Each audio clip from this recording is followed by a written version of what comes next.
Guys, feast your eyes on the class of 1975 Yamaha DT125 electric start. Can you imagine that?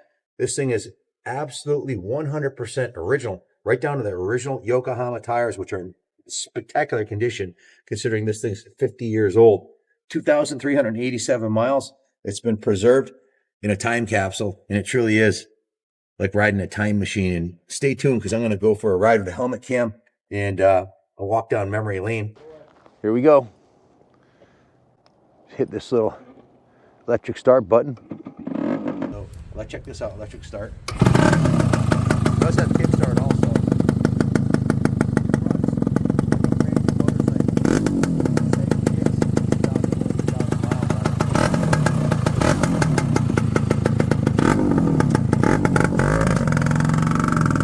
Fires right up, purrs like a kitten.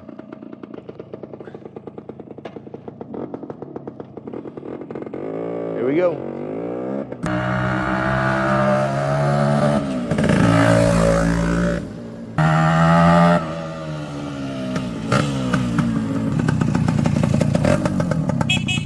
These little 125s, I like to say they punch out of their weight class because they got a lot of torque, even at low RPMs, to get you up the side of a hill or out into traffic here.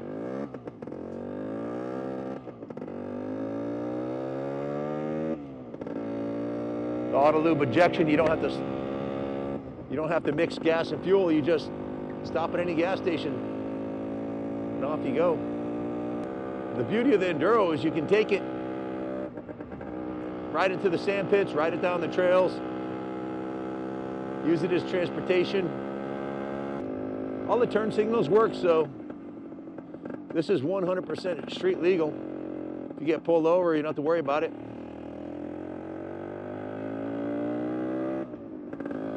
I remember as a kid thinking that I did my best thinking when I was on a motorcycle. Like, my mind is clear. And to me, it's almost like a form of meditation riding motorcycles. Look at these old mill buildings, they're spectacular. Rockville's an old mill town. These were textile factories that got converted. But it's like a form of therapy for me, always has been. You know, I've listened to meditation tapes before where they try to get you to focus on three things, like your breathing, time each breath in and out with the word God, and close your eyes, focus on the back of your eyelids, and on one of your body parts, your belly button, and that's like a basic meditation, you know? Well, motorcycling for me kind of does the same thing, focusing on the throttle, the clutch, the brake, your balance. You really have to be involved. It tends to be a place that you can just forget about all your problems and focus on riding. I think it's kind of motorcycling for me is kind of the desire to ride motorcycles is kind of a Pavlovian response. If my voice sounds a little funny, the 60 helmet is squeezing my cheeks, so it's kind of hard to talk. But what I mean by the Pavlovian response is that's how like they train dogs with food. Well, riding motorcycles for me has always been correlated to good times. You know, whether riding with my father when I was a little kid, or my brother, or my friends, or the meeting place, the sand pits, or going to the track, or going to a motorcycle shop or events. It's always been the best times of my life had to do with all revolved around two wheels. So for me, it makes sense. Motorcycling equals happiness. I'm gonna have to hit a 60 for some bigger cheek pads here because I can barely talk with this thing on. But you can literally ride this thing anywhere. The clutch, the transmission shift perfectly. The engine's carbureted perfectly. The brakes are on point. It handles beautifully. It's super lightweight. It's under 200 pounds. Small enough to put on the back of your camper or SUV and take it with you on vacation. You had enough power for two-up riding if you want to take your honey for a ride. But yeah, my greatest memories as a kid riding to high school, when I was a sophomore. My brother was a senior. On our Triumphs, I had a Daytona 500. He had a 750. Meeting new friends, meeting girls, taking girls out for rides. When I was a kid, several of my long-term relationships started by meeting a girl on a motorcycle. So it's easy to see how you'd equate this with fun. Outside getting some fresh air. It's a beautiful little mill town here. The church is spectacular. These bikes get like, I'm gonna say 50 to 60 miles, maybe more per gallon. They're very fuel efficient. And it is a two-stroke, so if you want to get up and go, it will.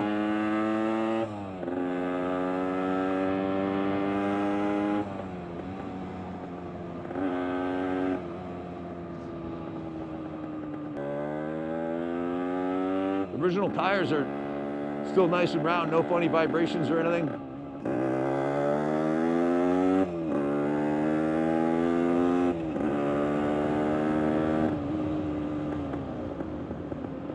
Yeah, I think an Enduro is probably one of the most useful kind of motorcycles you can possibly get, because you can ride it on the street, you can ride it on the dirt.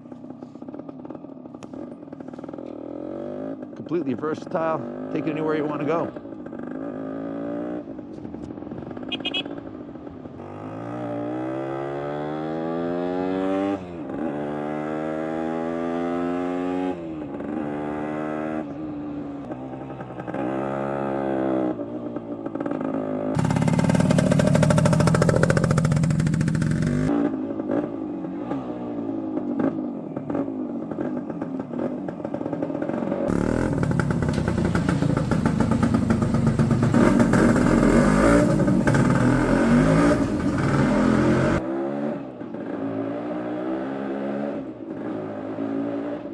Got it into 5th gear in the museum.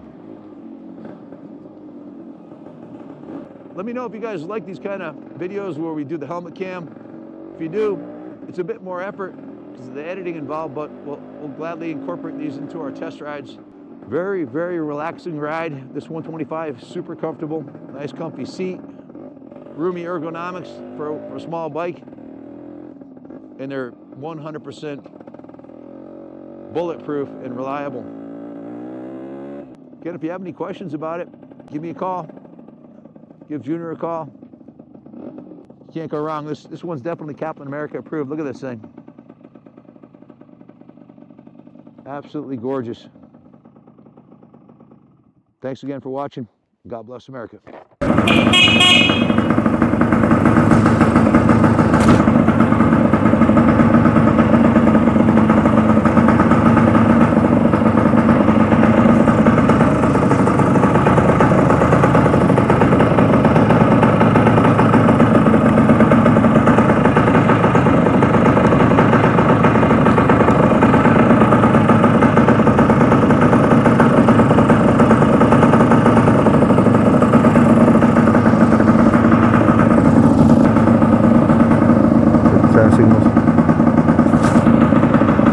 Guys, if you look up either spectacular or time capsule in Wikipedia, there'll be a picture of this bike because that's truly what it is. It's extremely rare to find an Enduro, which most of them were stripped down and ridden off-road, that hasn't been butchered and ridden into oblivion because they're such fun bikes to ride. They're absolutely bulletproof, oil injected, so you can take this thing cross country and fill it up at gas stations if you wanted to. Perfect bike for around town or on the trails. This one is on the 2nd floor of the New England Motorcycle Museum, where it will be on display until someone purchases it. And it is absolutely gorgeous. When we got the bike, it was already in beautiful condition, but it had been sitting for a little while. So we went through it, gave it a full spa treatment, 3 days of polishing and going right through it top to bottom. The fuel tank was cleaned inside. The fuel petcock was replaced. The fuel line was replaced. The carburetor was rebuilt. The air box was gone through with the new air filter, new NGK spark plug, changed the gear lube, adjusted the points, and fired it up, and it ran absolutely perfect as you'd expect it to.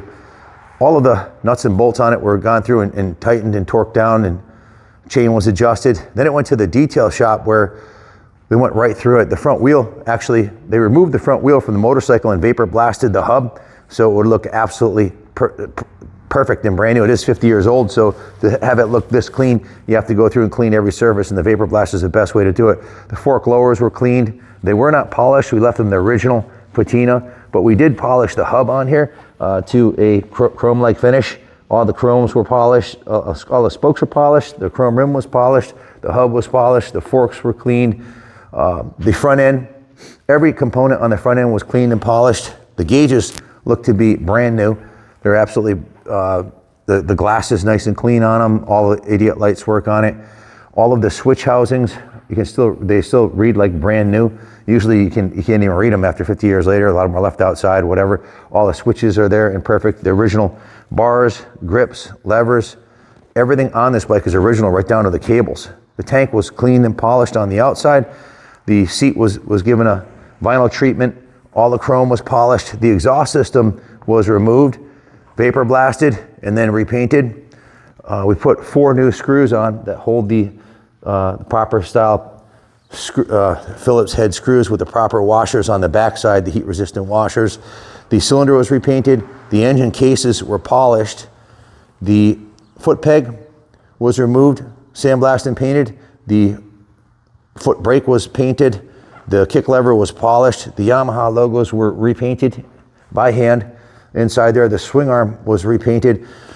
The rear wheel assembly came off. The brake assembly came off. The chain came off. And the rear wheel was vapor blasted also. The chrome, the spokes, and the hub were vapor blasted. That's all 100% original, like it just came out of the box. Perfect and clean. And the brake backing plate, as you can see, this was taped off so they wouldn't see the check brake limits sticker. Did not get removed, but we did polish the backing plate, so that is shined up beautifully. The axle was cleaned, emery cloth, and axle grease put on there, and the wheel bearings greased. Chain was adjusted. You can see the brake is all the way out to the first adjustment. Its rear brake is essentially brand new. The pads, the exhaust looks brand new. The shocks are in mint condition. We did add a Kaplan Cycles vanity plate on here. These are usually long gone from being ridden off-road. This one's in mint shape. It has the original luggage rack on it in mint condition. The original chain and sprockets are intact and in excellent condition. The chain was cleaned and lubed. The sprocket was cleaned. You can see all the running gear is in mint original condition. Swing arm was repainted. The chain guide was repainted. The kickstand was repainted. The foot peg was repainted. The shifter was polished, and the engine case cover was given a professional polish, machine polished, removed and machine polished. So as you can see, the cylinder looks brand new. That's been repainted. So the original paint on the fuel tank was untouched. The side covers, the rear fenders, it does have a little bit of patina on it, as you'd expect for a 50-year-old vehicle, but it's original, and they're only original once. The running gear was all thoroughly cosmetically given a full preservation service. So if you look underneath the seat, that's always a hallmark of a well-preserved motorcycle. Look at this thing. Still has the original stickers. The original paint on the saddle is mint. Usually the seat foam's all rotten and falling out, and electronics are all messed up on it, but this one is 100% original, mint condition, as is the seat latch. So, and it is a lockable seat latch.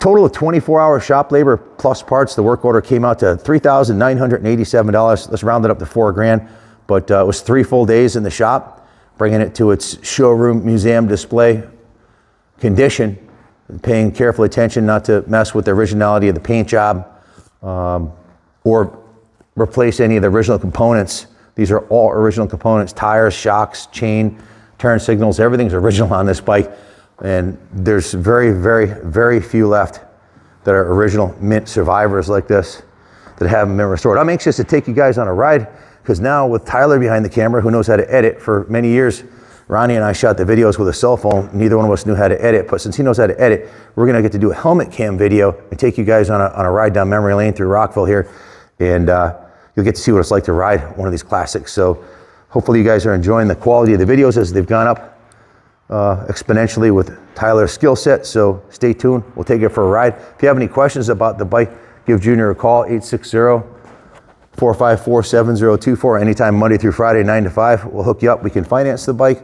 We can ship it to your door. White glove, roll on, roll off. And we also take trade-ins. So if you're thinking of getting this and adding it, if you're a collector or a beginning collector, or you're looking to add a bike that's going to go up in value every year, your ship just came in. Give us a call. Thanks for watching. God bless America.